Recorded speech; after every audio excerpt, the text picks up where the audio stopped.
요한계시록 1장 8절입니다. 1장 8절.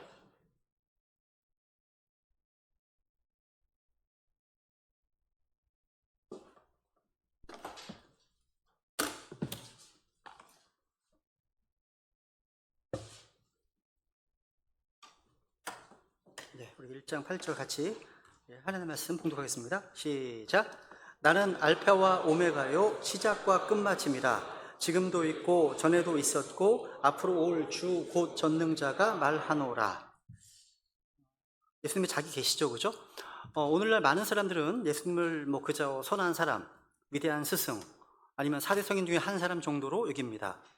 근데 예수님은 단 한 번도 자신을 그렇게 소개하신 적이 없죠. 예수님은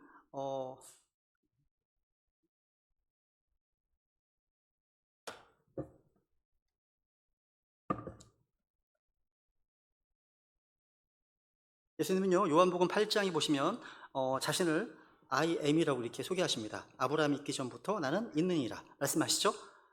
출애굽기 3장에 보시면 하나님의 이름은 바로 이제 I am that I am이십니다. 나는 곧 스스로 있는 자다 이렇게 말씀하셨습니다. 그죠? 예수님의 이러한 말씀 선포로 인해서 유대인들이 돌을 들어 치려고 했습니다. 왜냐하면 예수님이 자신을 하나님이라고 주장하셨기 때문이죠. 근데 오늘 계시록 1장 8절에서 예수님은요, 구약의 주 하나님께만 사용하셨던 그 주님의 이름을 다시 한번 자신에게 적용하고 있습니다. 우선 하나씩 보겠습니다. 먼저 여기서는 우선 나는 알파와 오메가입니다. 알파와 오메가. 알파는요, 그리스어의 첫 번째 글자고요, 오메가는 마지막 글자죠. 마치 이제 우리 한글의 기역부터 히읗까지, 영어로 말하면 이제 A부터 G까지 이렇게 얘기할 수 있습니다. 여기서 스스로를 알파와 오메가로 선언하신 말씀은요, 요한계시록에 총 4번 등장합니다. 1장 8절, 11절, 21장 6절, 20장 13절 이렇게 4번 등장합니다. 이 4번의 선언은요, 사복음서처럼 4번의 자기 계시입니다. 이는 헬라어의 처음과 끝이 알파와 오메가이라는 점에서 예수님은 성경 전체의 시작과 끝, 또 성경의 주제와 중심이심을 선포하시는 겁니다. 아시다시피 구약 성경은 히브리어로, 또 신약 성경은 헬라어로 기록되었습니다. 구약의 히브리어는 알렙부터 타브까지, 신약은 알파부터 오메가까지라고 할 수 있습니다. 예수님은 내가 곧 알파와 오메가, 다시 말해서 신약 성경에 기록된 모든 말씀은 나를 가리키고 있다 이렇게 말씀하시는 거예요. 요한복음 5장 39절 읽어볼까요? 네. 이쪽부터 할까요? 이제 성경 기록들을 탐구하라. 너희가 그것들 안에서 영원한 생명을 얻는 줄로 생각하는데 그것들은 나에 대하여 시원한 것들이냐. 성경 기록들을 탐구하라는 명령이죠. 성경 기록들은 바로 예수님을 증언하는 책이다. 그러니까 알파에서 오메가까지 모든 글자, 모든 단어, 모든 구절은 주 예수 그리스도를 증언하는 말씀입니다. 요한복음 39절 이 말씀은 구약 성경을 열심히 읽고 외우는 그런 어떤 유대 종교 지도자들에게 하신 말씀들입니다. 그런데 이들은 정작 그 성경에 가르치는 예수님을 보지 못하고 있어요. 열심히 읽고 또 외우기도 하는데 그들이 하신 말씀입니다. 예수님은 이 성경 기록들 바로 나에 대하여 증언한다 이렇게 말씀하십니다. 구약의 율법이나 또 시편이나 대원서뿐만 아니라 또 신약 성경의 복음서나 서신서나 요한계시록까지 다 모든 성경 기록들은 다 예수님을 증언하고 그 예수님을 중심으로 구성되어 있다는 선언입니다. 성경 창세기는요, 예수님을 창조주로 계시하고 있죠. 즉 성경의 시작은 예수님의 창조 사역으로 시작합니다. 율법과 절기 또한 모형과 그림자로서 주님께서 그 실체가 되시죠. 구약의 율법이나 성막이나 제사나 절기나 인물들 모두가 다 예수님을 가리킵니다. 그죠? 예수님이 주인공인 거예요. 그러니까 알파와 오메가로 가는 길목마다 예수님을 보여주는 이정표가 가득합니다. 성경은요. 예수님은 알파 오메가십니다. 성경의 첫 번째 글자에서 마지막 글자까지 그 모든 기록들은 다 그분을 가리키고 있다는 거죠. 그죠? 여러분, 이 성경의 권위는요, 우리 주님의 권위와 동등합니다. 성경은 단순히 종이 묶음이 아니에요. 성경은 하나님의 말씀이고요, 하나님과 동등한 권위를 가지고 있습니다. 시편 138편 2절. 내가 주의 거룩한 전을 향해 경배하고 주의 인자하심과 주의 진리로 인해 주의 이름을 찬양하리. 이는 주께서 주의 말씀을 주의 모든 이름으로 크게 높이셨기 때문입니다. 이는 주께서 주의 말씀을 주의 모든 이름 위로 크게 높이셨다. 영어로 이제 magnify라는 말 쓰고 있습니다. 그죠? magnify. 이건 이제 크게 하다, 높이다, 영어롭게 하다라는 뜻입니다. 시편 34편 3절에 보세요. 여기는 뭘 높이는지 보세요. 나와 함께 주를 크게 높이며 우리가 함께 그분의 이름을 높이자. 주를 크게 높인다. magnify the Lord입니다. 주님을 높인다. 아까 주의 말씀을 크게 높였죠? 여기는 주님을 크게 높인다. 하나님을 높이고 존귀 여기는 예배의 모습입니다. 주님의 위대하심을 선포하는 행위예요.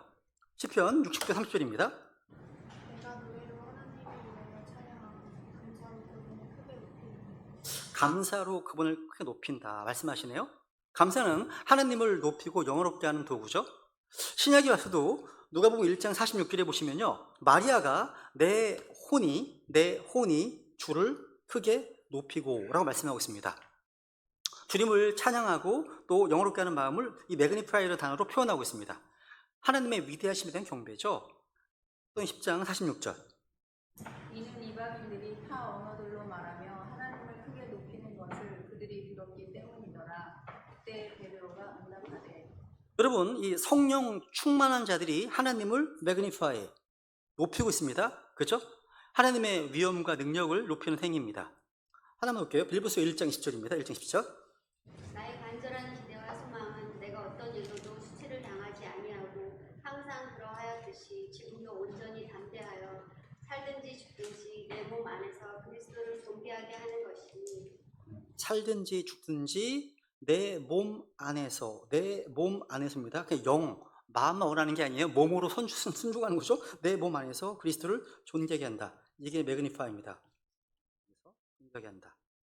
여러분, 바울의 삶 전체가 예수 그리스도를 높이는 수단이 되기를 바라고 있습니다. 그죠? 그러니까 삶과 죽음을 통해서 그리스도의 영광이 드러나도록 하겠다는 헌신을 보여주고 있습니다. 그런데 여러분, 시편 138편 2절에서는요, 뭘 매그니파이 합니까? 주의 말씀을 매그니파이 했다. 크게 높이셨다. 이렇게 말씀하고 있습니다. 여러분, 이는 주께서 주의 말씀, 주의 모든 이름 위로 크게 높이셨다. 말씀하시죠? 우리 하나님께서는요, 자신의 이름을 아주 귀하게 여기십니다. 성경 전체에서 이 주님의 이름은요, 주님의 성품과 능력과 그분의 본질, 위엄을 나타냅니다. 그래서 출애굽기 33장에 보시면요, 주님의 이름이죠. 나는 곧 스스로 있는 자니라. I am that I am. 이렇게 말씀하십니다. 이 하나님의 이름입니다. 잠언 18장 10절. 주의 이름은 견고한 망대니 의로운 자는 거기로 달려가 안전에 얻느니라. 우리에게 안전을 주는 이름이죠. 견고한 망대. 주의 이름이요. 출애굽기 10장 7절. 너는 주 내 하나님의 이름을 헛되이 취하지 말라. 주가 자신의 이름을 헛되이 취하는 자를 지옥하지 아니하리라. 십계명의 세 번째 계명이죠. 그죠? 성경에서 이름은요, 단순한 호칭이 아닙니다. 하나님께서 누구이신지를 나타내는 본질 그 자체예요. 하나님은요, 자신의 이름을 매우 존귀히 여기십니다. 영광과 존귀를 받으시기에 합당한 이름, 경배의 대상인 그 이름이 아무렇게나 불리거나 헛되이 이용되는 것을 원치 않으십니다. 느헤미야 9장 5절. 그 영원 무궁토록 주 너의 하나님을 찬송할지어다. 주의 영화로운 이름 곧 모든 찬송과 찬양보다 높이 오른 그 이름을 찬송할지어다. 주의 영화로운 이름, 모든 찬송과 찬양보다 높이 오른 그 이름을 찬송할지어다 하시네요. 그죠? 역대상 29장 3절. 13절. 우리 하나님이여 이제 우리가 주께 감사하며 주의 영원한 이름을 찬양하나이다. 이건 예배죠. 예배입니다.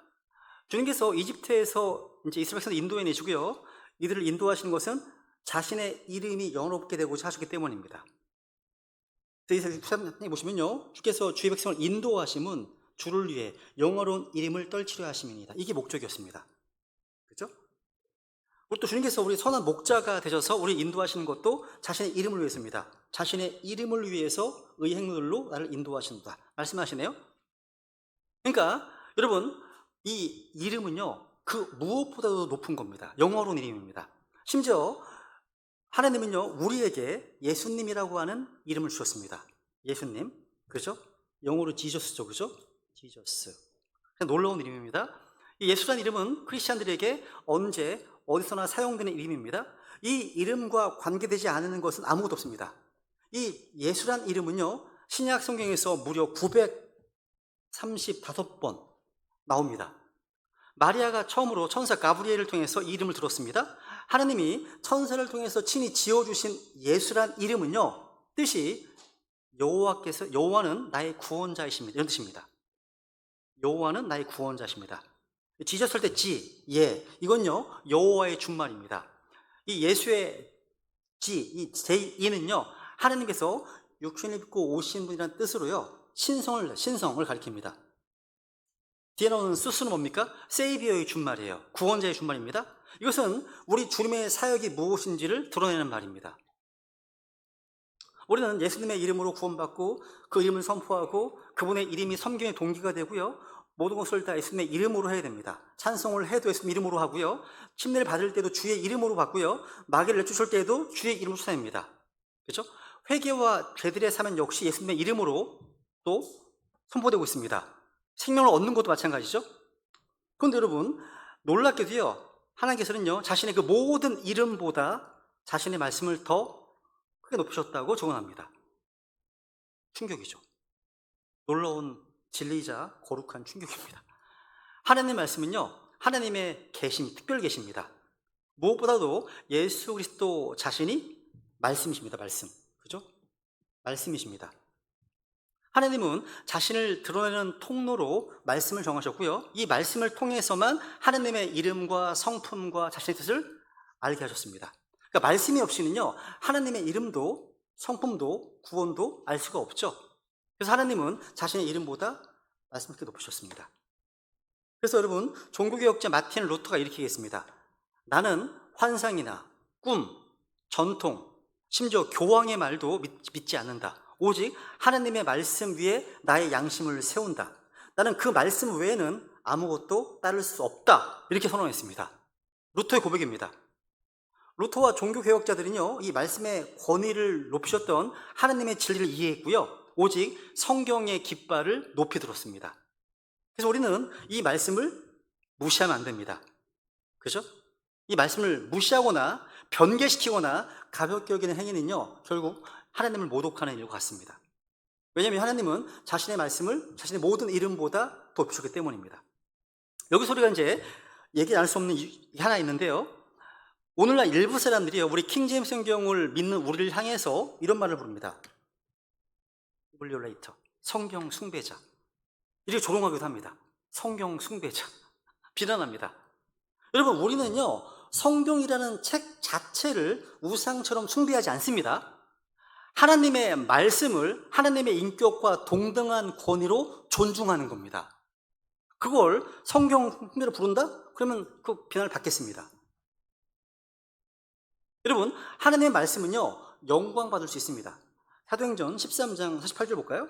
8절. 이방인들이 이 말을 듣고 즐거워하며 주의 말씀에 영광을 돌리고 영원한 생명에 이르도록 정해진 자들은 다 있더라. 여기 보시면요 사람들이요 영광을 돌린 대상이 뭐죠?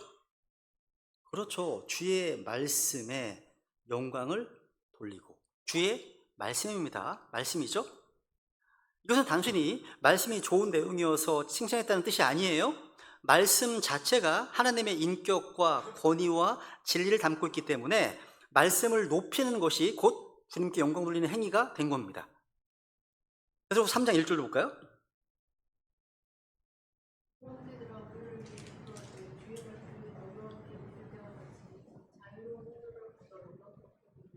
이게 말씀의 사역입니다. 하나님의 말씀이요 자유롭게 흘러가는 거죠. 그죠?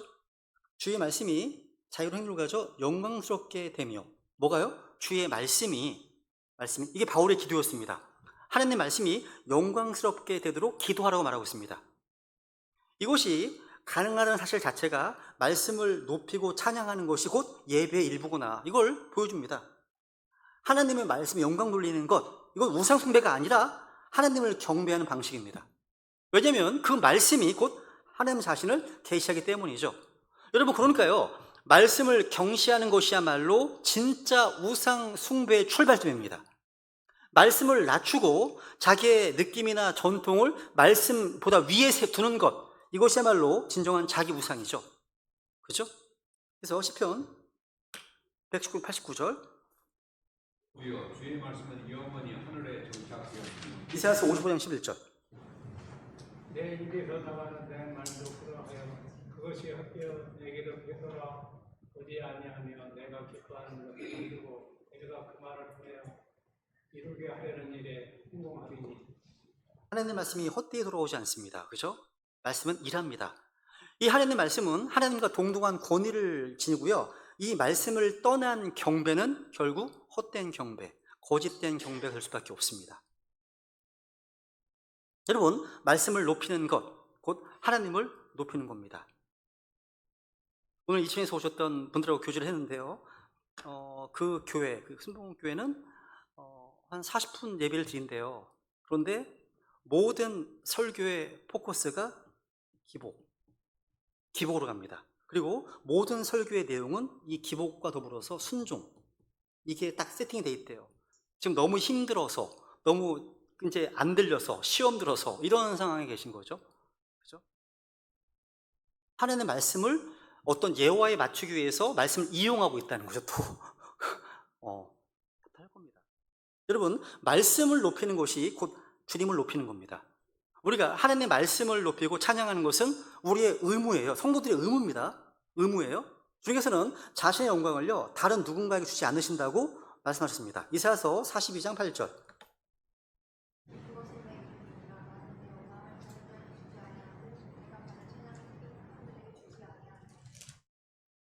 여누인가요?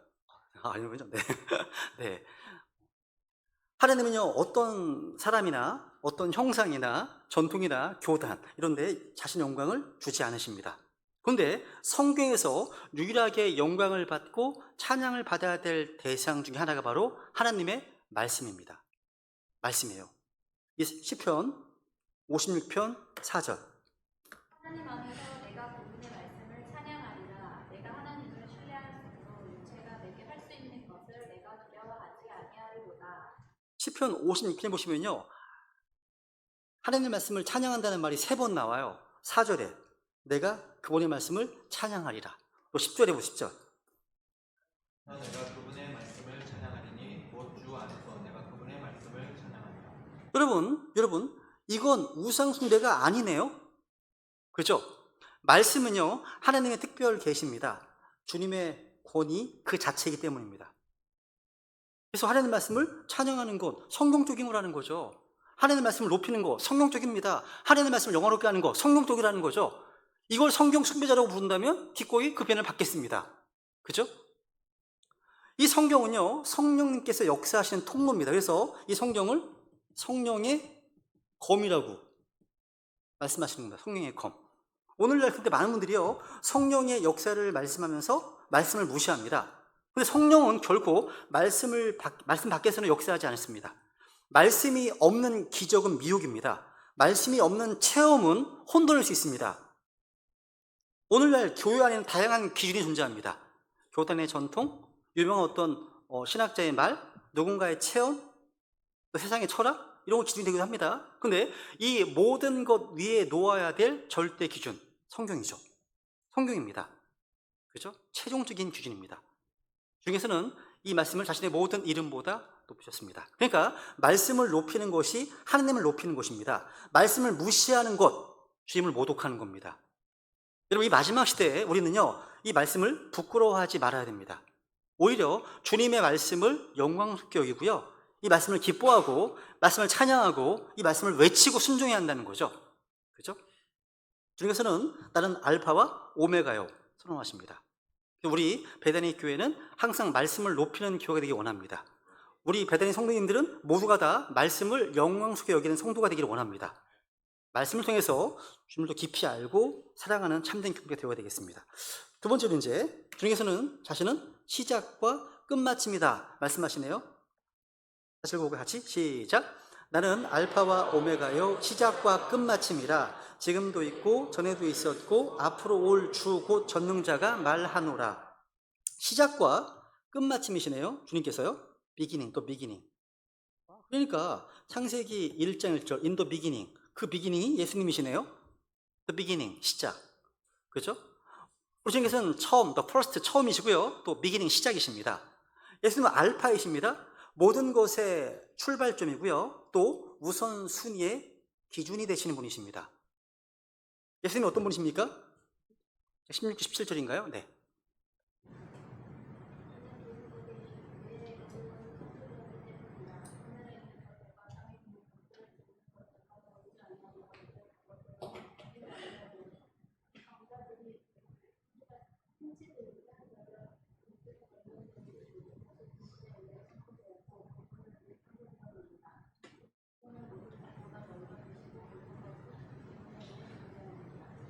성경을 낭독하다가 이렇게 짧게 나오다가 길게 나오면 갑자기 당황스러울 때가 있잖아요. 그죠? 그죠? 너무 길어요. 그죠? 나눴어야 되는데. 보시면, 이는 그분에 의해 모든 것이 창조되었기 때문이다. 모든 것, 그러니까 보이는 것, 보이지 않는 것 다, 모든 것이 그분에 의해 창조되었고, 그 다음, 목적이 뭡니까? 그분을 위해 창조되었다. 하시네요? 야, 예수님은 이 모든 만물의 설계자이시고 또 유지자십니다. 지금 만물을 자신의 말씀으로 유지시키고 계시고요. 마지막 날에는 그 말씀으로 또 새하늘과 새 땅을 여실 겁니다. 말씀으로, 그죠? 이분이 시작이라는 거예요. 이사야 11장 27절 볼까요?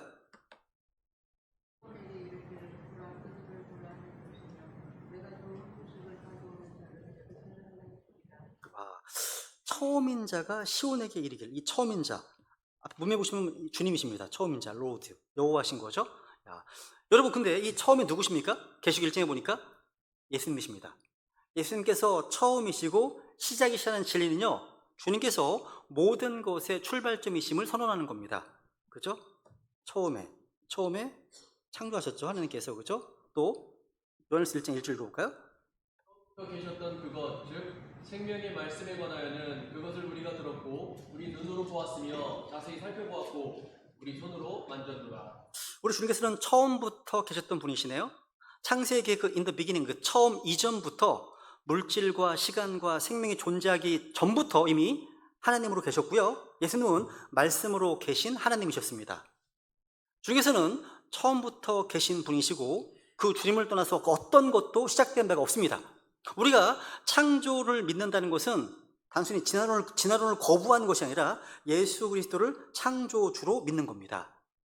또한 예수님이 처음이다, 시작이다, 이 진리는요, 주님께서 모든 우선순위의 기준이심을 선포하는 겁니다. 그래서 1장에 보시면 그분께서 시작이시오, 그분께서 시작이시오. 누가 시작이라고요? 그분께서 시작이십니다. 또 그분께서 모든 것 가운데 으뜸이 되려 하십니다. 예수님이 처음입니다. 시작입니다. 그죠? 세상은 끊임없이 야, 내가 먼저야, me first, 내가 먼저야, 아니면 가족이 먼저야, 뭐 국민이 먼저야, 이렇게 얘기를 합니다. 근데 성경은요, 주님께서 첫 번째 먼저입니다. 로드 퍼스트예요. 가 퍼스트입니다. 주님보다 국가가 먼저가 아닙니다. 주님보다 가족이 먼저가 아닙니다. 주님보다 나의 감정과 필요가 먼저가 아닙니다. 그렇다면 오전 설교했던 듀 오도에 맞지 않는 거죠. 그렇죠? 다시 읽어볼까요? 같이 시작. 오히려 너희는 첫째로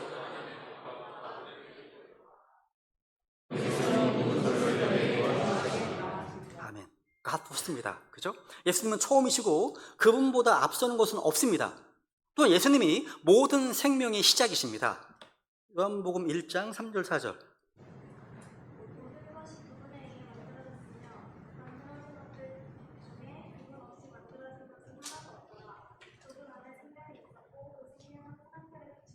와, 주님으로부터 시작되지 않은 생명은 없습니다. 예수님은요, 육적인 생명의 시작이면서 또한 영적인 거듭남의 근원이십니다. 그래서 우리는 그리스도 안에 있으면 그는 새로운 창조물이죠. 그리스도 안에 있으면입니다. 그죠? 또 주님께서는 구속사역의 시작과 끝이십니다. 그래서 우리 믿음의 창시자요 완성자이신 예수님을 바라보자 말씀하십니다. 또 나는 알파와 오메가요 시작과 끝이요 처음과 마지막이라 하시네요. 그래서 우리가 해야 될 고백은 무엇입니까? 주님께서 나의 처음이십니다. 주님 없이는 시작하지 않겠습니다. 주님보다 먼저 두는 것을 회개합니다. 주님께서 계셔야 시작할 수 있고 주님께서 끝맺으셔야 완성됩니다. 이런 고백이 필요하다는 거죠. 그러니까 주님으로 시작해서 주님으로 끝맺는 인생이라면 복된 인생입니다. 그러니까 뭘 하든지 간에 누굴 만나든지 간에 어떤 사회든 간에 주님으로부터 시작, 하자고 결단하시면 좋겠습니다. 예수님은요, 처음만 완성하신 여신분이 아닙니다. 끝도 완성하신 분이십니다. 그래서 예수님은 믿음의 뭐예요? 또 완성자이십니다. 완성자. 우리의 믿음은 주님으로부터 시작했고요. 우리의 구속도 주님의 십자가로 시작했고요. 우리의 영광은 주님 다시 오실 때 완성됩니다. 그렇죠? 그래서 하나 더 하면요, 이 시작과 끝마침이라는 말씀은요, 구약 성경에서 주 하나님만이 하셨던 선언입니다. 무슨 의미입니까? 그건 예수님께서 바로 주 하나님이심을 계시하신 거예요. 보세요 한번. 이사야서 44장 6절. 다인이니 옆에 안 보여.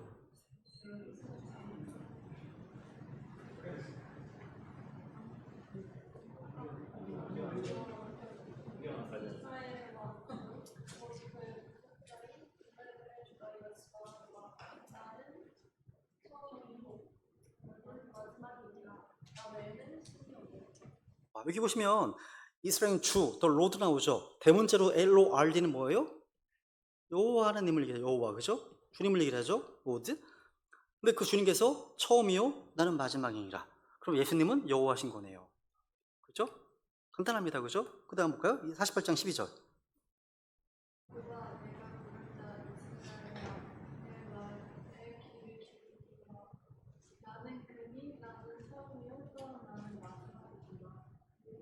나는 처음이요, 또한 나는 마지막이니라. 바로 이것도 바로 LORD, 주님이십니다. 그죠? 그러니까 구약의 여호와 하나님은 바로 육신을 입고 오신 예수 그리스도십니다. 예수님은 하나님께서 사람이 되어서 이 땅에 오신 분이죠. 그죠? 그래서 예수님은 말씀하시기를 나는 처음이요, 마지막이니 이렇게 말씀하시네요. 그죠? 그러면 이제 예수님의 삼중 사역이 나옵니다. 지금도 있고 전에도 있었고 앞으로 올 주님이시네요. 이 내용은 지난번 다뤘습니다. 그죠? 우리 주님은 지금도 계십니다. 지금 뭐 하고 계시죠? 우리를 위해서 하늘에서 중보하시는 대제사장이십니다. 그죠? 그리고 전에도 있었고 뭐예요? 예수님 이 땅에 오셔서 대언자로서 하나님의 말씀을 선포하셨죠. 그죠? 신실한 증인으로서 예수님은 말씀 육신이 되어 우리 가운데 오신 하나님이셨습니다. 또 예수님은 앞으로 올 또 누굽니까? 왕 중에 왕이십니다. 왕이십니다. 그죠? 이제는 겸손한 어린 양이 아닌 전능하신 심판자로서 왕으로 다시 오시는 겁니다. 그래서 모든 무릎이 그분 앞에 꿇게 될 것입니다. 그러니까 이 표현은 예수님의 영원하신 영원성을 지금 선언하고 있는 겁니다. 그죠? 이제 하나 더 볼게요. 보세요. 그 다음에 누굽니까? 이제 전능자, 이 올마이티. 이 얘기할 때마다 떠오르는 사람이 있어요. 그 여호와의 증인 하고 이제 그 장로라고 하는 거라고 이제 얘기하다 보니까 예수님은 더 올마이트가 아니라 그냥 마이티라고 얘기하더라고요. 예수님은 그냥 능하신 분이시지 올마이트는 여호와 하나님이시래요. 그렇게 얘기했어요. 실제로요. 저하고. 그래서 이사야서 9장 6절에 보면 예수님의 예언이 나오잖아요. 그분은 능하신 하나님, 그게 마이티라고 되어 있거든요. 그럼 계속 일제에 보면 예수님은 누굽니까? 또 올마이티시잖아요. 올마이티가 전능자십니다. 이건 말장난이에요. 장난입니다. 이 올마이티는 성경 전체에서 약 50번 이상 나옵니다. 이 대상은 오직 주 하나님 한 분뿐이십니다. 표현이요. 주 곧 전능자가 말하노라 말씀하십니다. 권능자. 하나님의 유일한 호칭이에요. 그죠?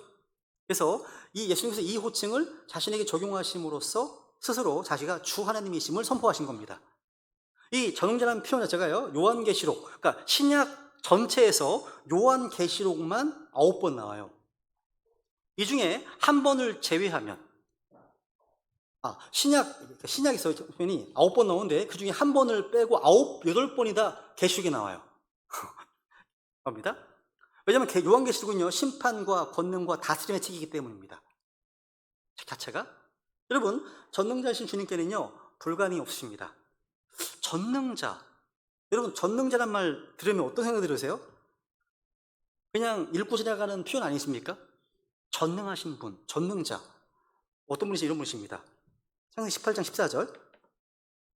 주에게 너무 어려운 일이 있겠느냐? 생명의 때를 따라 정해진 때에 내가 내게 돌아오리니 사라에게 한 아들이 있으리라 하실 때. 전능하신 분에게는요, 어려운 일이 없어요. 그죠? 그러니까 인간의 눈에는 불가능해 보입니다. 근데 하나님께는 불가능이 없습니다. 이 말씀은 누구의 하신 말씀입니까? 생물학적으로 아이를 낳을 수 없는 상황에서 주어진 약속입니다. 이 말씀을 두고서 사라가 웃었습니다. 근데 주님은 말씀하십니다. 주에게 너무 어려운 일이 있겠느냐.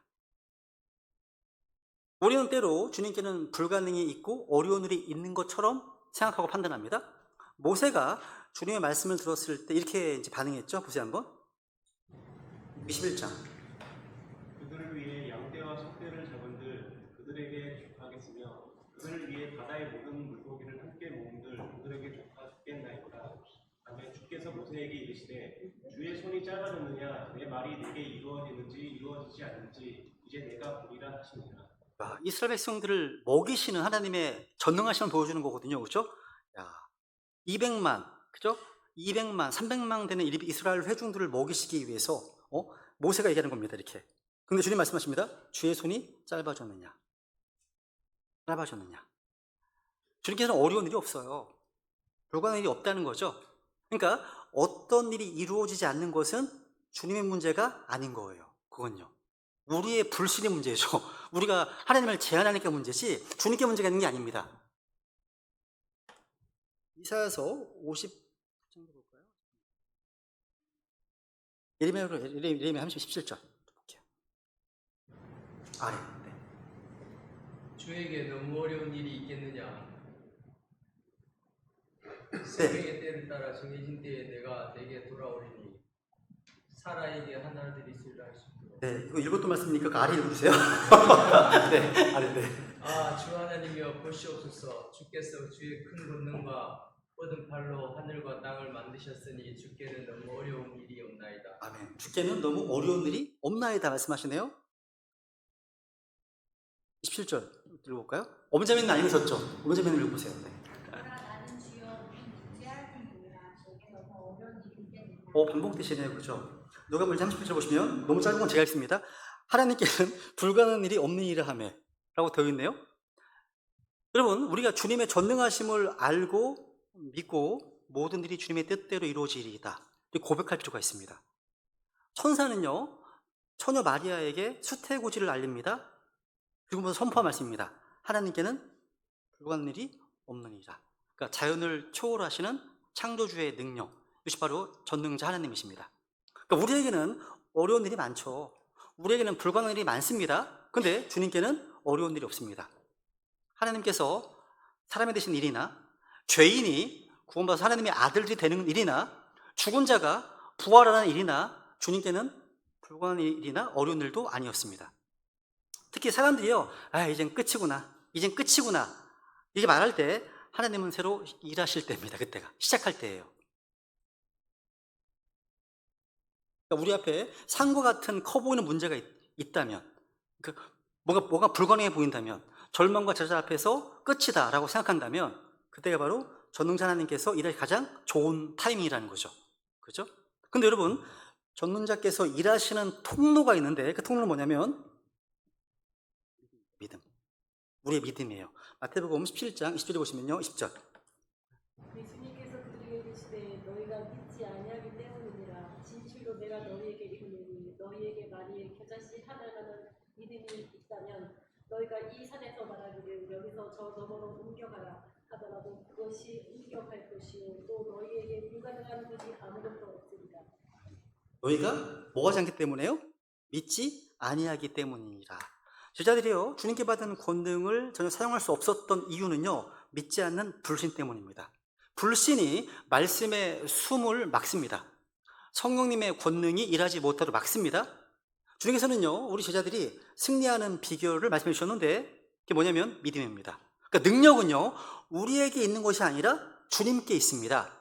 그리고 그 능력은 믿음을 통해서 발휘가 되는 거예요. 주님께서는 겨자씨 하나일 만한 믿음이 있다면 산이 옮겨지고 불가능한 곳이 없을 거라고 말씀하셨습니다. 마가복음도 비슷한 말씀이 있습니다. 마가복음 9장 23절. 예수님께서 그에게 이르시되 내가 만일 믿을 수 있거든 믿는 자에게는 모든 것이 가능하니라 하시니. 그러니까 이 전능자 하나님의 역사를 경험하는 통로가 믿음이에요. 믿음입니다. 하나님의 말씀은 믿음과 결합될 때 권능 있게 일합니다. 풍요있게 일해요? 이 말씀에 보면요, 마이를 고치는 일은요, 이 고치는 일은 주님께 어려운 일이 아니죠. 문제는 주님께 있는 것이 아니라 우리 사람들에게 있다는 거죠. 누가 17절 정도 볼까요? 17, 6절. 주께서 이르시되 너희에게 만일 다자시 하나할 만한 믿음이 있다면 너희가 이 뽕나무에게 말하기를 뿌리째 굽혀 바다에 심겨라 하더라도 그것이 너희에게 순종하였으리라. 여러분, 제자들은요, 주님께 그들의 믿음을 크게 해달라고 구했습니다. 여러분, 믿음은 통로예요, 통로. 믿음은요, 하나님께서 일하실 자리를 내어드리는 겁니다. 믿음은요, 내가 한다가 아니라 주님께서 하신다고 하는 확신입니다. 그래서 작은 믿음이라도 주님께 드리면 전능자 주님께서 일하십니다. 근데 이 믿음은요, 저절로 생겨나지 않습니다. 로마서 10장 17절. 마무리하겠습니다. 그러므로 믿음은 들음에 의해 오며 들음은 하나님의 말씀에 의해 오느니라. 믿음의 출처가 나오네요. 소스가 나옵니다. 믿음은 들음에 오며 뭘 들었을 때요? 들음은 하나님의 말씀에 의해 오느니라. 하나님의 말씀을 들음으로 오는 거죠. 많이 들으면. 그러니까 믿음은요, 하나님의 말씀을 듣고 받아들이면 그때 점점 생겨납니다. 그냥 생겨나는 게 아니에요. 하나님의 말씀을 많이 듣고 많이 받아들이면 생겨나는 거예요. 그래서 하나님의 말씀을 성경에는 표현할 때 여러 가지 표현이 있지만 믿음의 말씀, 믿음의 말씀이라고 표현합니다. 믿음의 말씀. 따라해보세요. 믿음의 말씀. 그러니까 믿음의 말씀이라는 것은 뭐냐면 믿음을 주는 말씀, 믿음을 생성케 하는 말씀이라는 뜻입니다. 또한 믿음은요, 믿음의 저자가 있어요. 창시자. 누구죠? 믿음의 창시자. 예수님으로부터 오는 겁니다. 그죠? 그러니까 하나님의 사랑이라고 하면 그 사랑의 출처와 근원이 하나님인 거고요. 하나님의 은혜라고 하면 은혜는 주님으로부터 나오는 겁니다. 그죠? 그리스도의 믿음 하면 그리스도 안에 있는 믿음은 당연히 주님 그분으로부터 나오는 거죠. 그죠? 믿음의 출처. 이 믿음이요, 불가능을 뚫는 전능자 하나님의 능력을 끌어들이는 겁니다. 믿음이요, 믿음. 마지막 구절 같이 읽어볼까요? 이 말씀은요? 네. 시작. 참으로 그들이 뒤돌아서서 하나님을 시험하고 이스라엘의 거룩한 신분을 제한하였도다. 한마디로 하나님을 제한하시면 안 됩니다. 전능자 주님은 지금도 계시고 앞으로도 또 계실 분이십니다. 그분은 대원자로서 또 대제사장으로서 왕으로서 영원히 존재하십니다. 하나님께는요, 불가능한 일이 없고요, 우리의 작은 믿음을 통해서 일하십니다. 그렇죠? 네. 여기까지 하겠습니다. 기도하겠습니다.